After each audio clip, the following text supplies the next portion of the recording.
Hello అండి. Subscribe చేసుకోండి. ఈరోజు సీరియల్‌లో బాలు వాళ్ళ నానమ్మ డెకరేషన్ అంతా చూసి "ఏంట్రా? ఏంట్రా ఇదంతా" అని అంటా ఉంటే, సత్యమేమో అది అని అనలోపే ప్రభావతి "నేనే దగ్గరుండి ఈ ఏర్పాట్లన్నీ చేయిచ్చానత్తయ్య" అని అంటది.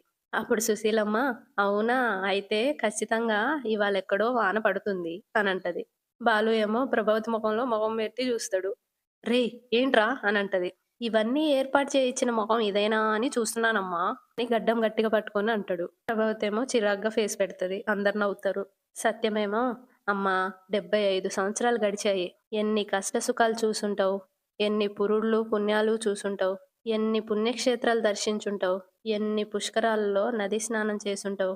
ఎంత అనుభవాన్ని గణించుంటావు. అలాంటి నీ చేతులతో మా అందరికీ ఆశీర్వాదాన్ని అందిస్తావనే ఇక్కడికి రమ్మన్నానమ్మా" అనంటాడు. వెంటనే బాలు "ఎలాంటి కొడుకుని కన్నావు? చివరికి ఎలాంటి కోడలు చేతిలో పెట్టావు? మా నాన్నకి ఎలాంటి శిక్ష వేశావు" అని అనంగాల్నే ప్రభావతి బాలు చెవి పట్టుకొని మెలేస్తది. "రేయ్! మళ్ళీ ఆ మాట అంటావా" అనంటది. బాలు వదిలించుకొని బుద్ధిన్నోడు ఎవడైనా మళ్ళీ ఆ మాట అంటాడా అని అంటాడు. అందరూ నవ్వుతారు. ప్రభావతి బుంగమూతి పెట్టుకొని ఇలా ఎప్పుడైనా నా కోసం చేయడం చూసారా? ఎంతైనా తల్లి తల్లే, భార్య భార్యే అని అనంగాల్నే సుశీలమ్మ ఇలా ఒకళ్ళు చేయాలని మనం కోరుకోకూడదు. ప్రభావతి వాళ్ళ మనసుకి అనిపిచ్చి చేయాలి. అని అనగానే ప్రభావతి అదే అంటున్నాను. ఆయన మనసుకి ఎప్పుడూ అనిపించలేదు అని అనంటది. అప్పుడు బాలు ఈసారి నీ పుట్టినరోజు రాంగాల్నే నేను చేస్తానమ్మా నేను చేస్తాను. నీ ఫోటో ఏసి 75 ఏళ్ల మా అమ్మకి పుట్టినరోజు శుభాకాంక్షలు అని రాయిస్తాను. అని అనంగాల్నే ప్రభావతి చిరాకు పడుతూ అక్కర్లేదు నాయనా నాకు అప్పుడే 75 ఏళ్ళు రావాలన్న ఆశ ఏం లేదు అనంటది. అటు శృతి ఏమో మీకు 75 ఇయర్స్ అంటే అస్సలు నమ్మలేకపోతున్నాను. ఇలా చాలా యాక్టివ్‌గా ఉన్నారు. మీ బ్యూటీ సీక్రెట్ ఏంటి గ్రాని? అని అడుగుతది. సుశీలమ్మకేమో అది అర్థం గాక రవితో ఏరా ఏమంటుందిరా నీ పెళ్ళాం? అని అడుగుతది. రవి ఏమో నీ అందం యొక్క రహస్యం ఏంటని అడుగుతుంది బామ్మ అని అంటాడు. అప్పుడు వాళ్ళ నానమ్మ నవ్వుతూ ఆనందం. మీ అందరిని ఒక్కచోటే చూసిన ఆనందంరా. అది అందం కాదు. సంతోషంతో మొహం వెలిగిపోతుంది అని అంటారే అదన్నమాట. అననగానే రోహిణి ఏమో మా పార్లర్‌కొచ్చే క్లయింట్లు కనీసం 40 ఏళ్లకే మోకాళ్ళ నొప్పులు, కీళ్ళ నొప్పులు అంటూ పని జేసుకోలేకపోతున్నారు. కానీ ఇంత ఏజ్‌లో కూడా మీరు హుషారుగా ఉన్నారు. ఆ రహస్యం ఏంటమ్మమ్మా? అని అడుగుతది.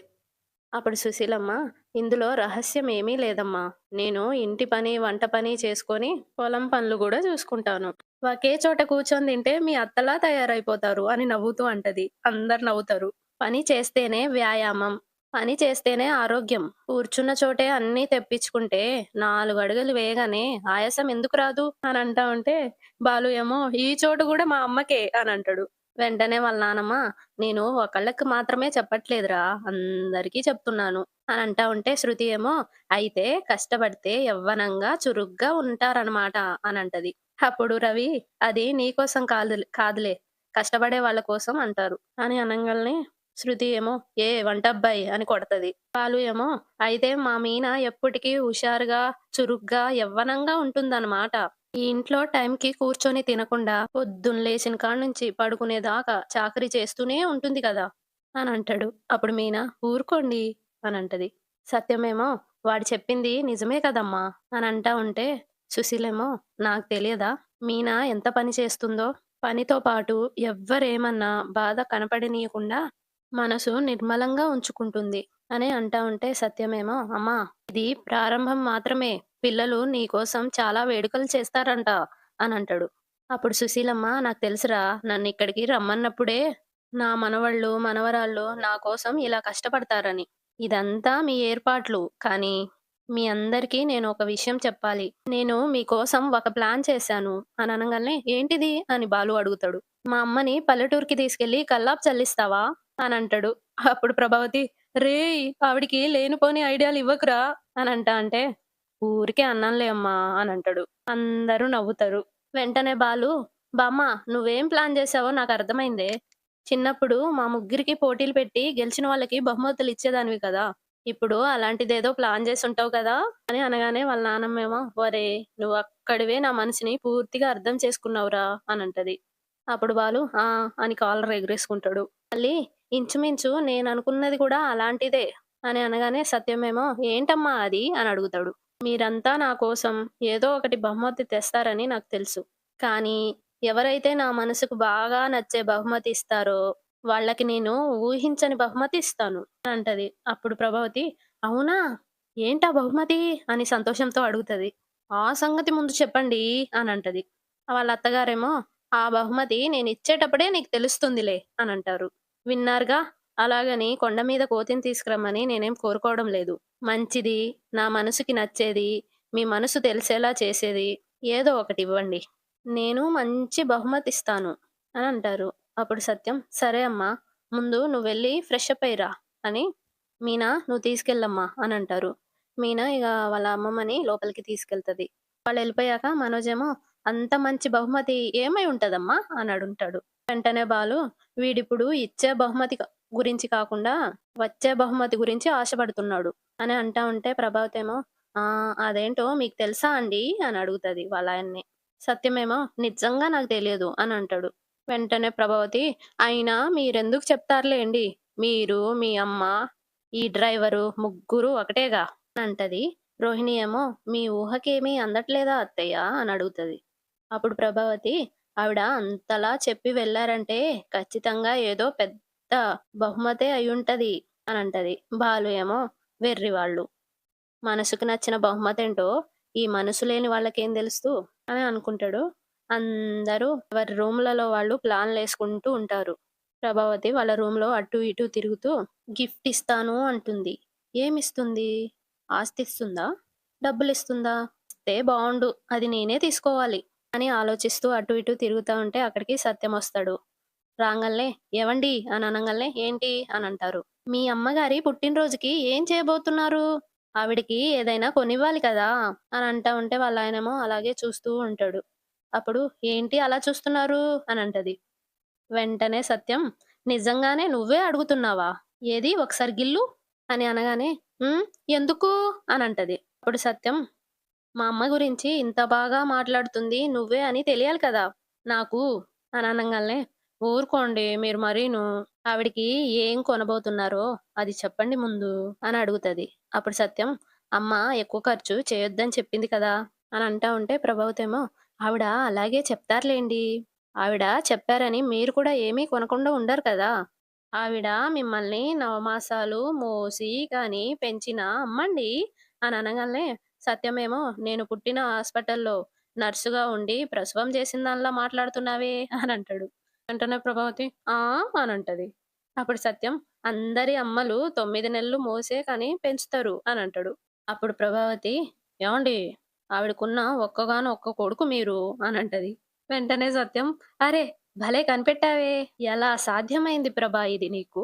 అని అనగానే ప్రభావతి ఏడుపు మొఖం పెట్టుకొని "అబ్బా! నేనేం మాట్లాడినా మీకు తమాషాగానే ఉంటుంది. మీ అమ్మగారు పుట్టినరోజు నాడు మీరు ఏం చేయకపోతే ఎలాగండి?" అని అంటా ఉంటే "అమ్మ ఏం వద్దని చెప్పింది కదా ప్రభా" అనంటాడు. వెంటనే ప్రభావతి "ఆవిడ అలాగే అంటారండి.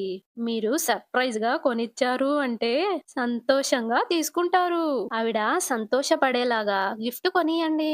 ఏవండీ ఆవిడకి ఏమిష్టమో చెప్పండి" అని అడుగుతది. అప్పుడు సత్యం "నువ్వు ఆవిడ కోడలివే గదా! నీకు తెలియదా?" అని అంటా ఉంటే "హ్మ్. మీరు చెప్పండి" అనంటది.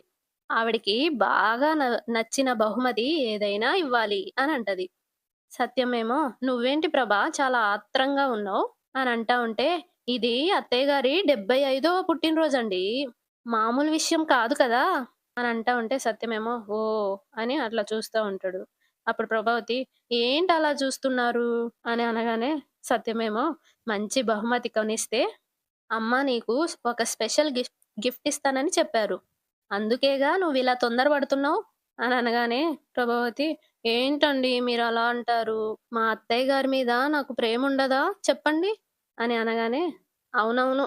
నీ గురించి నాకు తెలియదా" అని సత్యం అంటాడు. అప్పుడు ప్రభావతి బుంగమూతి పెట్టుకొని "నేనేం చెప్పినా మీరు తప్పుగానే అర్థం చేసుకుంటారు. మీరు ఆవిడకి ఏదైనా చేస్తే చేయండి. లేదంటే మానేయండి. కానీ నేనావిడ కోడలిని.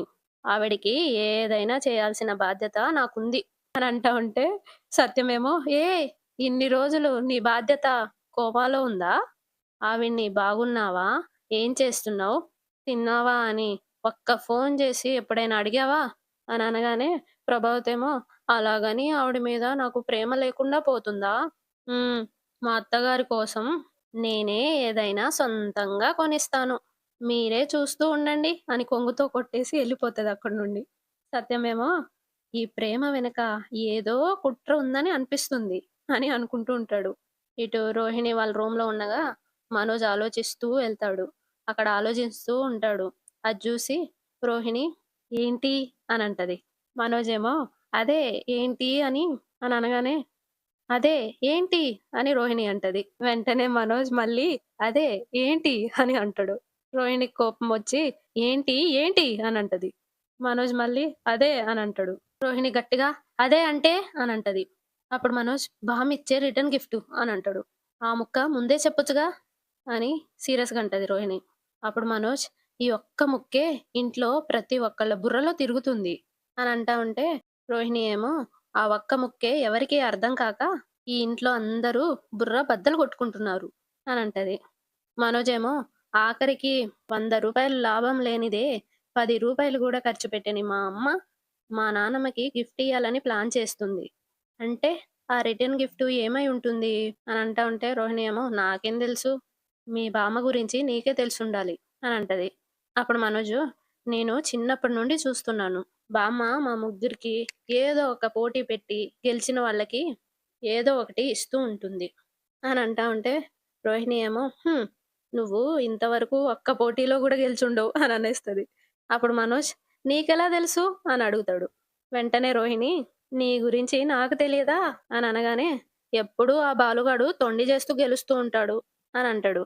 అప్పుడు రోహిణి ఆవిడకి బాలు అంటేనే ఇష్టం. ఈసారి గూడా ఆ బాలుకే గిఫ్ట్ ఎళ్తుంది అని అనగానే మనోజేమో లేదు మనం గూడా ట్రై చేయాలి. ఆవిడ మనసుకి నచ్చిన గిఫ్ట్ ఇయ్యాలి. బామ్మ ఎప్పుడూ అన్న మాట తప్పదు. ఒకవేళ ఏదైనా వాల్యుబుల్ గిఫ్ట్ అయితే మనకి మిస్ అవుతుంది కదా! అందుకే డిఫరెంట్‌గా ప్లాన్ చేద్దాం అని అంటా ఉంటే రోహిణి ఏమో మనం చీర కొన్నాం కదా! అనంటది. చీరతో గెలవగలమా? అనంటాడు. వెంటనే రోహిణి నాకేం ఐడియా రావడం లేదు. నీ తిప్పలేదో నువ్వు పడు అనంటది. అయినా నేనివ్వాల్సిన గిఫ్టు డిసైడ్ అయిపోయాను అనంటది. అప్పుడు మనోజ్ అవునా? అని అడుగుతాడు. నాకు తెలియకుండా నువ్వేం ప్లాన్ చేసావు? అని అడుగుతాడు. అప్పుడు రోహిణి మేకప్ సామాన్లున్న బ్యాగ్ చూపిచ్చి, అమ్మమ్మ గారిని అందంగా రెడీ చేస్తాను అనంటది. మనోజేమో నవ్వుతూ, ఆవిడ విలేజ్ నుండి వచ్చింది. ఇలాంటివి నచ్చుతాయా? అని అడుగుతాడు. అప్పుడు రోహిణి బ్యాగ్ కింద పెట్టేసి, ఏ కాలంలో ఉన్నావు నువ్వు? ఈ కాలంలో పల్లెటూరులో ఉన్నవాళ్ళే బాగా రెడీ అవుతున్నారు. సిటీలో ఉంటున్న వాళ్ళు ఇంట్లో జుట్లు ముడేసుకొని, ఒక నైటీ దిగేసుకొని రోజంతా జిడ్డు మొహంతో ఉంటున్నారు. అని అనగానే మనోజేమో, అవును అది నిజమే అనుకో. కానీ స్పెషల్ గిఫ్ట్ ఇవ్వాలంటే ఇది సరిపోదు. ఇంకేదైనా డిఫరెంట్‌గా ఆలోచించాలి అంటా ఉంటాడు. అప్పుడు రోహిణి, ఆవిడ మనసుకి నచ్చిన బహుమతి అంటే ఇంకెలాంటిది? మీ బామ్మ మనసు నీకు తెలిస్తే ఆ ప్రైజేదో నీకే వస్తుంది. ఆలోచించు అని అనగానే మనోజ్ కాసేపు ఆలోచించి, ఆ! ఒకటి గుర్తొచ్చింది అనంటాడు. అప్పుడు రోహిణి ఏంటది? అనంటది. బామ్మకి ఇంతకుముందు ఎర్ర పూసల దండుండేది అననగానే వెంటనే రోహిణి ఆ! ఎర్ర పూసలా? అది పగడాల దండయుంటది అనంటది. అప్పుడు మనోజ్ ఆ! అదే. ఏదో ఒకటి అలాంటిదే. అది పోయిందని బామ్మ చాలా బాధపడ్డది. మా తాతయ్య కొనిచ్చాడంట అది. అలాంటిది కొనిస్తే బామ్మ మనసుకి నచ్చుతుంది కదా! అని అనగానే రోహిణి ఏమో సరే అదే ఇవ్వు అని నవ్వుతూ అంటది. మనోజ్ ఏమో బామ్మకి కొన్న చీరుంది గదా! అదివ్వు అని అడుగుతాడు. అప్పుడు రోహిణి ఆ! ఎందుకు అనంటది. ఎలాగో పగడాల దండ కొనుక్కుందామని అనుకుంటున్నాం కదా! చీర వాపసిస్తే డబ్బులు మిగులుతాయి కదా! అని అనగానే రోహిణి సీరియస్‌గా జూత్తూ హ్మ్. అని కోపంగా అంటది. మనోజేమో చీర వాపసిద్దాము అంటే చీరేస్తాను అన్నట్టు చూస్తున్నావేంటి? అని అనంగాల్నే పిసినారితనానికి, పొదుపుకి చాలా తేడా ఉంటుంది. అది నీకర్థం కాదులే. కొన్న చీరలు షాపు వాళ్ళు రిటర్న్ తీసుకోరు. ఎక్స్‌చేంజ్ మాత్రమే చేస్తారు. హ్మ్. అనంటది. మనోజేమో నవ్వలేక నవ్వుతాడు. ఇటు శృతి ఇంకా రవి గూడా వాళ్ళ రూమ్‌లో గూర్చొని ఆలోచిస్తూ ఉంటారు. శృతి ఏమో "నీకేమైనా తట్టిందా వంటలబ్బాయ్" అనంటది. అప్పుడు రవి "నీకేమైనా తట్టిందా డబ్బుడమ్మాయ్" అనంటాడు. వెంటనే శృతి "నాకు తడితే నిన్నెందుకు అడుగుతాను మొద్దబ్బాయ్" అనంటది. రవి ఏమో నాకు తడితే ఇలా ఇంకా మన్ను తిన్న పాములా ఎందుకు కూర్చుంటాను గొప్పింటమ్మాయి అనంటాడు. అప్పుడు శృతి, ఇప్పటికి నాకేం నచ్చుతుందో నీకసలు తెలియదు. ఇంకా గ్రానీకేం నచ్చుతుందో నీకెలా తెలుస్తుంది బంగారం అనంటది. ఏదీ తట్టకపోతే గిఫ్ట్ మిస్ అవుతుంది కదా సింగారం అనంటాడు. శృతి ఏమో, గిఫ్ట్ కంటే మనకి గెలవడం ముఖ్యం బుల్లోడా అనంటది. వెంటనే రవి, గెలవాలంటే మంచి గిఫ్ట్ కావాలి కదా బుల్లెమ్మ అనంటాడు. శృతి ఏమో, ఇప్పటిదాకా నేను పార్టిసిపేట్ చేసిన ఏ కాంపిటీషన్‌లోనూ ఓడింది లేదు బుజ్జికన్నా అనంటది. వెంటనే రవి, వంటల పోటీలు పెడితే నేనెప్పుడూ ఓడిపోనే లేదు బుజ్జమ్మ అనంటాడు. నువ్వు వంటలు, పంటలు పక్కన పెట్టి బుర్ర పెట్టి ఆలోచించు చిట్టిబాబు అనంటది. అప్పుడు రవి, అందుకే గదా బుర్ర చించుకొని ఆలోచిస్తున్నాను చిట్టెమ్మ అనంటాడు. నేను గ్రాని కోసం మంచి సెల్ ఫోను సెలెక్ట్ జేసి పెట్టాను జానీ అనంటది. మరి నీ ప్లాన్ నీకుండగా నన్నెందుకు అడుగుతావు జాను అనంటాడు రవి. ఆ! ఏదైనా కొత్తగా ఆలోచిస్తావేమో అని నేను చూస్తున్నాను బాబీ అని శృతి అంటది. అప్పుడు రవి, బామ్మలకిచ్చే గిఫ్ట్ తెలుసు కానీ, బామలకిచ్చే గిఫ్ట్ తెలీదు బేబీ నెడతాడు.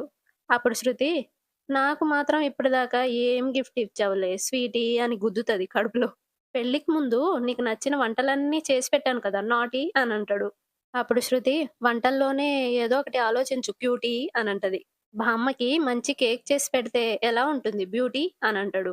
శృతి ఏమో, బామ్మకి షుగర్ ఉందని మర్చిపోయావా మంగమతి అని ఒకటి పీకుతది. ఎగ్‌లెస్ కేక్ లాగా షుగర్‌లెస్ కేక్ చేస్తాను కదా శ్రీమతి అనంటాడు. అయితే అదే ఫిక్స్ అయిపో పతి అనంటది. ఇదే ఫైనల్ నా ప్రియ సతి అని లేస్తాడక్కడి నుండి. శృతి పడిపోతది మంచం మీద. వామ్మో! ఊ ఆ! ఛీ!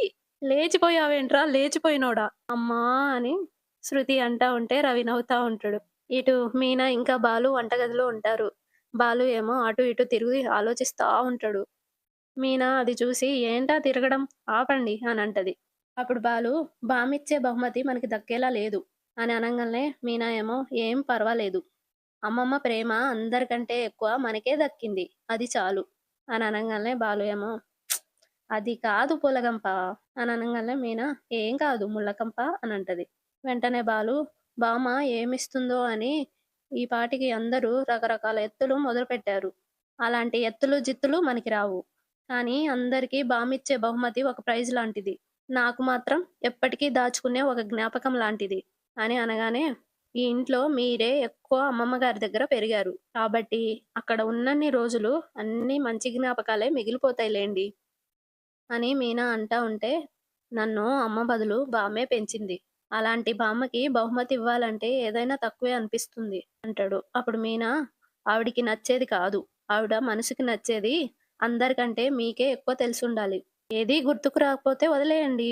మనసుకి నచ్చిన బహుమతి ఇవ్వలేదని, మీ మనసులో ప్రేమ లేదని అమ్మమ్మేమీ అనుకోదు అని అనగానే, బాలు ఏమో సరే నేను బయటికెళ్తాను అని అంటాడు. మీనా ఎందుకు అని అడుగుతది. వెంటనే బాలు, ఇంట్లో ఉంటే నా నోరు ఆగేలా లేదు. ఆ కవరింగ్ నగలే గుర్తొచ్చి భగభగా మండిపోతుంది. బామ్మ పుట్టినరోజు నాడు ఎలాంటి గొడవ వద్దని ఊరుకున్నాను. నీ బంగారం వాళ్ళు మాయం చేశారు అని గుర్తొస్తే చాలు బయట పడిపోవాలని అనిపిస్తుంది. సాయంకాలం కేక్ కట్ చేసే టైంకొస్తాలే. వెళ్ళొస్తాను అని చెప్పి అక్కడి నుండి వెళ్ళిపోతాడు బాలు.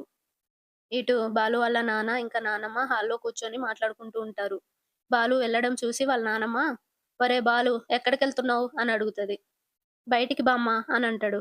అప్పుడు వాళ్ళ నానమ్మ, "బయటికే ఎక్కడికి అని అడుగుతున్నాను" అని అనంగానే, ఒక పని మీద ఎళ్తున్నాను" అని అంటాడు. అప్పుడు వాళ్ళ నానమ్మ, "కారు మీద ఎళ్తావో, పని మీద ఎళ్తావో, ఎప్పుడొస్తావో ముందు అది చెప్పరా" అని అంటది.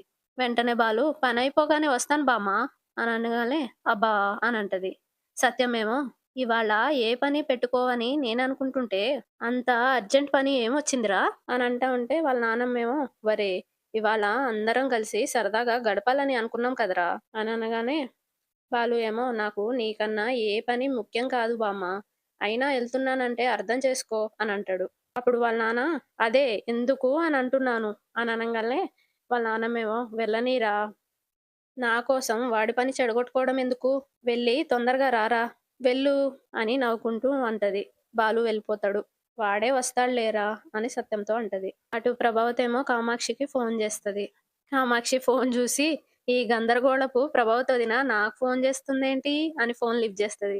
"ఆ! వదినా" అని అనంగాల్నే ప్రభావతేమో, "మా అత్తయ్య గారొచ్చారు" అనంటది. వెంటనే మీనాక్షి, అయితే పిన్ని వెళ్ళిపోయేదాకా నీకు చలి జరమే అనమాట అనంటా ఉంటే, ఆవిడ వచ్చి పోతూనే ఉంటారులే గానీ, నీకు ఫోను చేసింది అందుకు గాదు అనంటది. మీనాక్షి ఏమో మరెందుకు అనంటది. అప్పుడు ప్రభావతి మా అత్తయ్య పుట్టినరోజుకి నాకొక బహుమతి ఇవ్వబోతుంది అని అనగాలనే, కామాక్షి ఏమో ఆటలో గెలిచిన వాడికంటే చూసి చప్పట్లు కొట్టిన వాడికి బహుమతి ఇచ్చినట్టు పుట్టినరోజు పిన్నిదైతే పిన్నే నీకు బహుమతిస్తుందా? నక్క తోకలు నువ్వు చాలా తొక్కినట్టున్నావు వదినా అనంటది. ప్రభావతేమో ఇందులో ఒక లిటికేషన్ ఉంది. ఆవిడ పుట్టినరోజుకి ఎవరైతే ఆవిడకి నచ్చిన బహుమతి ఇస్తారో వాళ్ళకే ఆవిడ తిరిగి మంచి బహుమతి ఇస్తుందంట అనంటది. మీనాక్షి ఏమో ఓహో! అని అంటా ఉంటే అది డబ్బైనా అయ్యుండొచ్చు. లేకపోతే ఆవిడ పొలంలో సగం భాగమైనా అయ్యుండొచ్చు అని అంటా ఉంటే మీనాక్షి ఆహా! అని అంటా ఉంటది. నా ఐడియా ప్రకారం ఆవిడ బాలు ఇంకా మీనాలకే ఇవ్వాలని అనుకుంటుంది. కానీ వాళ్ళు ఖరీదైన బహుమతి ఇవ్వలేరు అని అనగానే కామాక్షి ఏమో హ్మ్. అయితే అని అంటది. అప్పుడు ప్రభావతి ఆవిడకి స్పెషల్‌గా నేనే మంచి బహుమతి ఇవ్వాలి. అది కూడా ఎవ్వరు ఊహించకూడదు అని అంటా ఉంటే కామాక్షి ఏమో నీ కకృతికి తగ్గట్టు నీ ఆలోచనలు గూడా బానే ఉన్నాయి. మరి ఏం కొనబోతున్నావు ఏంటి? చీర కొంటావా? అని అనగానే ప్రభావతి కాదులే చీర మరీ చిన్నదయిపోతుంది గదా! చాలా పెద్దగా ఉండాలి. నేనేది చేసినా అనంటే కామాక్షి ఏమో టిప్పర్ లారీ అంటూ ఉంటే సరిపోతుందా? అనంటా ఉంటే ప్రభావతి ఏమో హ్మ్. కామాక్షి అనంటది. అప్పుడు కామాక్షి సారీ సారీ వదిన. నీ బడ్జెట్ ఎంతో చెప్పొదినా అని అనగానే ప్రభావతి ఏమో డబ్బు ఖర్చు పెట్టడం నా వల్ల కాదు అని అంటా ఉంటే సరిపోయింది. గుమ్మిలో ఒడ్లు గుమ్మిలోనే ఉండాలి. పుట్టిన పిల్లలు కోటల్లా ఉండాలి అంటే ఎలా వదినా? ఎలా కుదురుతుంది? డబ్బు ఖర్చు పెట్టకుండా పెద్ద బహుమతి ఎలా కొందామని? అని అనగానే ప్రభావతి ఏమో అదే ఆలోచిస్తున్నాను. అవును మీ ఇంట్లో చాలా వస్తువులున్నాయి కదా! అని అనగానే కామాక్షి కంగారు పడుతూ ఆ! అయితే అనంటది. అప్పుడప్పుడు ఇంట్లో చాలా వస్తువులు వేస్ట్‌గా పడున్నాయి. కొన్ని అమ్మేయాలి అని అంటూ ఉంటావు కదా! అని అనగానే కామాక్షి ఏమో ఆ! ఆ! పైన ఒక సోఫా సెట్ ఉంది అని అంటది. అప్పుడు ప్రభావతి హ్మ్. ఏయ్! సోఫా తెచ్చివ్వమంటావా ఏంటి? అని అంటది. కామాక్షి అటు ఇటు చూసి నా దగ్గర ఇంకేమున్నాయి చెప్పు అని అడుగుతది. అప్పుడు ప్రభావతి ఆలోచించి హ్మ్. ఆ! ఎక్స్‌ట్రా టీవీ ఏదో ఉందని చెప్పావు కదా! అసలు వాడట్లేదు అని చెప్పావు గుర్తుందా? అని అనగానే కామాక్షి ఏమో హ్మ్. హ్మ్. అవును అని అంటది. అప్పుడు ప్రభావతి అదిస్తావా? అని అడుగుతది. అదిస్తావా? అనంటే టీవీనా? అని అడుగుతది కామాక్షి. అత్తయ్య గారిచ్చే దాంట్లో నీకు సగం ఇస్తాలే అనంటది ప్రభావతి. అలా అని కాదు అని కామాక్షి అనేసరికి ఇంకేం ఆలోచించకు. మంచి పెట్టెలో పెట్టి తీసుకురా అని ప్రభావతి అంటది. అప్పుడు కామాక్షి ఆ టీవీ కొన్న బాక్స్ కూడా ఇంకా అలాగే ఉంది అని అంటా ఉంటే ఈరోజు ఎపిసోడ్ అయిపోతది. రేపటి ఎపిసోడ్‌లో సత్యం ఇంకా సుశీలమ్మ నిలబడి ఉంటారు. మీనా ఏమో ఫోను తీసుకొని వీడియో తీస్తా ఉంటది. "అమ్మ మీనా ఏం చేస్తున్నావమ్మా?" అని వాళ్ళ మామగారు అడుగుతారు. అప్పుడు మీనా ఈరోజు అమ్మమ్మ గారి పుట్టినరోజు పండగని మొత్తం వీడియో తీసి అమ్మమ్మ గారికి పంపాలని అనుకుంటున్నా మావయ్య అనంటది. సుశీలమ్మేమో "బాలు ఎక్కడున్నాడు మీనా?" అని అడుగుతది. "నేను ఇంట్లో ఉన్నా సరే పట్టించుకోకుండా ఎక్కడికెళ్ళాడు?" అని అడుగుతది. బాలు వాళ్ళ నాన్నగారేమో "నా ఫోను గూడా రింగ్ అవుతుంది. కానీ తీయడం లేదు" అని అంటాడు. వెంటనే ప్రభావతి వాళ్ళ నానమ్మ పేరు చెప్పి సంతోషంగా మందు తాగుతూ ఉంటాడు అనంటది. మీనా ఏమో తనలో తాను బామ్మకి నగలు కొనడం కోసం ఎక్కడ తిరుగుతున్నాడో ఏంటో అని బాధపడుతూ ఉంటది. ఇటు బాలు ఇంకా వాళ్ళ ఫ్రెండు ఎక్కడికో వెళ్తూ ఉంటారు కార్‌లో. అంతటితో ఎపిసోడ్ అయిపోతది. ప్లీజ్ సబ్స్క్రైబ్ చేసుకోండి కదా!